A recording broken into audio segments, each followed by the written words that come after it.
Hi hello അസ്സാം വലൈക്കും. പിന്നെ ഞാനിവിടെ ഇങ്ങനെ ഒരു ചെറിയൊരു വീഡിയോ ക്ലിപ്പ് വെക്കാം. അത് കണ്ടതിന് ശേഷം നമുക്ക് ബാക്കി പറയാം കേട്ടോ. എനിക്ക് കരയാതിരിക്കാൻ പറ്റുന്നില്ല. എന്തെന്നറിയോ, 2 ദിവസങ്ങൾക്ക് മുമ്പാണ് ഞാൻ കോഴിക്കോട് ബീച്ചിലേക്ക് ഇങ്ങനെ പോയപ്പോൾ ഒരു അന്യ സ്ത്രീയും അന്യ പുരുഷനും ഇങ്ങനെ സംസാരിക്കാണ് കോത്തുപിടിച്ചിട്ട്. എന്നെ കണ്ടപ്പോൾ അവർ രണ്ടുപേരും മാറി. അവിടെ ആരില്ലാത്ത സമയത്താണ് അവർ സംസാരിച്ചത്. പക്ഷേ എന്നെ കാണുമ്പോൾ അവർ മാറി. ചിലപ്പോൾ എന്നെ പേടിച്ചതായിരിക്കാം, ഇല്ലെങ്കിൽ ഈ വെള്ള വസ്ത്രം ഈ തലപ്പാവ് കണ്ട് പേടിച്ചതായിരിക്കാം. അപ്പോൾ മാറിയപ്പോൾ ഞാനിങ്ങനെ കരയാണ്. കാരണം എന്തെന്നറിയോ, എന്നെ കണ്ടപ്പോൾ അവർ മാറി. എന്തിനാ? പക്ഷെ ഞാൻ കണ്ടാൽ എന്തും ചെയ്യാൻ പോവില്ല. പക്ഷെ പഠിച്ചോന് അത് തുടങ്ങിയ മുതൽ അവസാനം വരെ കണ്ടുകൊണ്ടിരിക്കുന്നുണ്ട്. പഠിച്ചോന് കാണുന്നുണ്ട് പറഞ്ഞുകൊണ്ട് പേടിച്ചിട്ടില്ല. എന്നെ പേടിച്ചപ്പോൾ എനിക്ക് വെച്ച ആ വില പഠിച്ചോന് വെച്ചിരുന്നെങ്കിൽ എത്ര നന്നായിരുന്നറിഞ്ഞാൽ. ഞാനിത് റീച്ചിന് വേണ്ടി ഒന്നും പറയുന്നതല്ല. ഇന്ന് ഭൂരിപക്ഷം ആൾക്കാർ അങ്ങനെ ചെയ്യാണ്. ഇന്ന് ട്രെയിനിൽ കയറിയാൽ ഇങ്ങനെ സംസാരിക്കുമ്പോൾ ഉസ്താദന്മാരെ കാണുമ്പോൾ ചിലപ്പോൾ മാറും. പക്ഷെ എന്താ പേടിയാണ്. പക്ഷെ അള്ള ഇങ്ങനെ കാണുന്നുണ്ടല്ലേ, അവർക്കൊരു ബോധമുണ്ട്. എന്നിട്ടും അവൻ അള്ള കാണുന്നുണ്ടെന്ന് പറഞ്ഞിട്ടും സംസാരിക്കാണ്. ഈ കള്ളന്മാർ കക്കുമ്പോൾ ഏതെങ്കിലും ചെറിയ കുട്ടികൾ ആരെങ്കിലും കണ്ടുമ്പോൾ ഓടും. പക്ഷെ എന്താ, അവർ കണ്ടാൽ അത് വലിയ പ്രശ്നങ്ങളാകും. പക്ഷെ അള്ള കാണുമ്പോൾ അത് പ്രശ്നമാവൂലേ? എനിക്ക് പറയാനുള്ളത്, ചിലപ്പോൾ ഇവിടെയൊക്കെ സുഖമായിരിക്കും ഇതൊക്കെ ചെയ്യല്.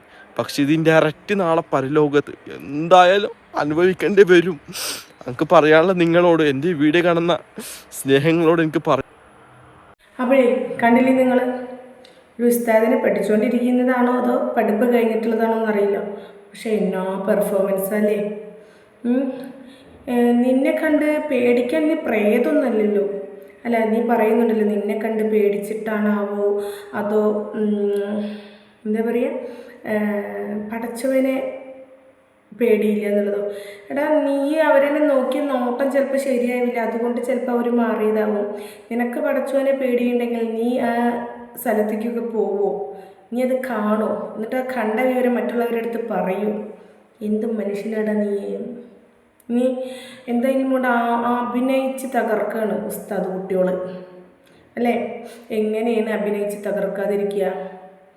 മറ്റുള്ളവരെ കണ്ടിട്ടല്ലേ പഠിക്കുന്നത്. അപ്പം ഞാൻ ആ ഒരു വീഡിയോ ക്ലിപ്പ് കൂടി ഇവിടെ വെക്കാട്ടോ. ഒരു ഭാര്യ മരിച്ചപ്പം ഭർത്താവിന് വലിയ പ്രശ്നമൊന്നും തോന്നിയില്ല. ഒരാഴ്ച കഴിഞ്ഞ് അദ്ദേഹം രാത്രി കിടക്കുമ്പോൾ ഒരു വല്ലാത്ത നെഞ്ചുവേദന. അയാൾ ആ നെഞ്ച് പതുക്കെ ഇങ്ങനെ തടവിയിട്ട് ഉറക്കെ പറഞ്ഞു, നബീസ ലേശം ചൂടുവെള്ളം വേണം. 3 തവണ വിളിച്ചിട്ടും അയാൾക്ക് നബീസ വിളിയേക്കുന്നില്ല. അയാൾ കൈകൊണ്ട് ഇങ്ങനെ തടവി നോക്കിയപ്പോൾ അയാൾക്ക് മനസ്സിലായി നബീസയാ മരിച്ചത് എന്ന്, പോയിട്ടുണ്ടല്ലോ എന്ന്. അപ്പോഴൊക്കെ അയാളെ വേദന, അവളുടെ വില മനസ്സിലായത്. അവസാനം അയാൾ തപ്പിത്തടഞ്ഞ് ഡൈനിങ് ഹാളിൽ വന്ന് ജഗ് എടുത്ത് ഇങ്ങനെ വെള്ളം ഒഴിക്കാൻ നോക്കുമ്പോൾ ജഗ്ഗിൽ ഒരു തുള്ളി വെള്ളമില്ല. അയാൾക്ക് ഉറപ്പായി ജമീല മരിച്ചത് ജീവിതത്തിൽ ഏറ്റവും വലിയ നഷ്ടമാണ് എന്ന്. കാരണം എന്നും ജഗ്ഗിൽ വെള്ളം എടുത്തേക്കുമ്പോൾ ഭർത്താവ് ചോദിക്കാറുണ്ട്, എന്തിനാ ജമീല അത് എടുത്തേക്കണത്? ഓള് പറയും, രാത്രി ഒരു വേദന വന്നാ പെട്ടെന്ന് എടുത്തു കുടിക്കാലോ എന്ന്. അവസാനം മക്കളെ വാതിലിന് അയാൾ ഇങ്ങനെ മുട്ടി. പലതവണ മുട്ടിയപ്പൻ വെറുപ്പോടെ വാതിൽ തുറന്ന് മുടി വാരിക്കെട്ടി മരുവോളും മോനും ചോദിച്ചു, ബാപ്പക്ക് ഉറക്കമില്ലേ നട്ടപ്പാതിരക്ക് എന്ന്. അപ്പൊ അയാൾക്ക് മനസ്സിലായി മരിച്ചത് ജമീലയല്ല, ഞാനാ ജീവനില്ലാണ്ടായിപ്പോയത്. പെണ്ണുള്ളതുകൊണ്ടാ മനുഷ്യരെ നമ്മളിൽ. കണ്ട, ഉസ്താദുമാർ അഭിനയിച്ച് തകർക്കുമ്പോൾ ഉസ്താദുമാർക്ക് തന്നെ എന്തില്ല, ശരിക്കും കിട്ടുന്നില്ല പേരുകൾ. ജമീലയാണോ സൈനഭയാണോ ആരാണെന്നുള്ളത് ശരിക്കും പേര് തന്നെ വരുന്നില്ല. ഒറിജിനൽ കഥയാണെന്നുണ്ടെങ്കിൽ ആ പേര് തന്നെ വരുള്ളൂ അല്ലേ. അപ്പോൾ ഈ ഉസ്താദ് എത്ര പേരുകൾ പറഞ്ഞു ഇതിനിടയിൽ. ഉസ്താദിന് തന്നെ നിശ്ചയമില്ല ഏത് കഥയാണ്, ഏത് പേരാണ്, ആരുടെ പേരാണെന്നുള്ളത്. അപ്പോൾ ഈ അഭിനയിച്ച് തകർക്കുന്ന ഉസ്താദുമാരുണ്ട് നമ്മുടെ സോഷ്യൽ മീഡിയയിൽ എന്നാണ് കേട്ടോ ഞാൻ പറയാൻ വന്നത്. നല്ല ഉസ്താദുമാരുണ്ട്, പഠിച്ചവനെ പേടിച്ച് ജീവിക്കുന്ന ഒരുപാട് ഉസ്താദുമാരുണ്ട്. എന്നെ പഠിപ്പിച്ച ഉസ്താദ് സോഷ്യൽ മീഡിയയിൽ ഒന്നും വരാതെ നല്ല രീതിയിൽ കിട്ടുന്ന 18,000 രൂപ ശമ്പളം കൊണ്ട് ജീവിച്ചു പോകുന്നൊരു ഉസ്താദാണ്. ഉസ്താദിനോടൊക്കെ എനിക്ക് വെറും ബഹുമാനം മാത്രം.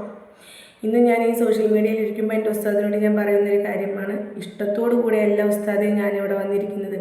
എനിക്ക് ജീവിക്കണം, 3 മക്കളുണ്ട്, അതുകൊണ്ട് മാത്രമാണെന്നുള്ളതും ആ ഉസ്താദ് എന്നോട് പറഞ്ഞെന്താ, നിനക്ക് നല്ലൊരു വഴി പടച്ചവൻ കാണിച്ചു തരട്ടെ, ഞാൻ ദുആ ചെയ്യുന്നുണ്ട് എന്നുള്ളതാണ് എന്നോട് പറയുന്നത്. അപ്പോൾ ഇങ്ങനെ അഭിനയിച്ച് തകർക്കുന്ന ഉസ്താദ് കുട്ടികളുമാർ കണ്ടുപിടിക്കുന്നത് ഇതുപോലെ മുതിർന്നവരുടെ എന്താണ് വികാരാധീനമായിട്ടുള്ള ആ ഒരു പ്രഭാഷണം ഉണ്ടല്ലോ, അതാണ്. അപ്പം ആ പയ്യൻ പറയണത് നിങ്ങൾ കേട്ടില്ലേ, എന്തെന്ന് അത്രയും സങ്കടത്തോടു കൂടി അള്ള കാണുന്നുണ്ട്. അത് തുടങ്ങുന്നത് തൊട്ട് അവസാനിക്കുന്നത് വരെയും അള്ള കാണുന്നുണ്ട്.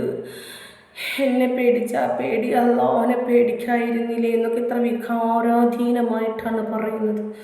എന്താ ചെയ്യല.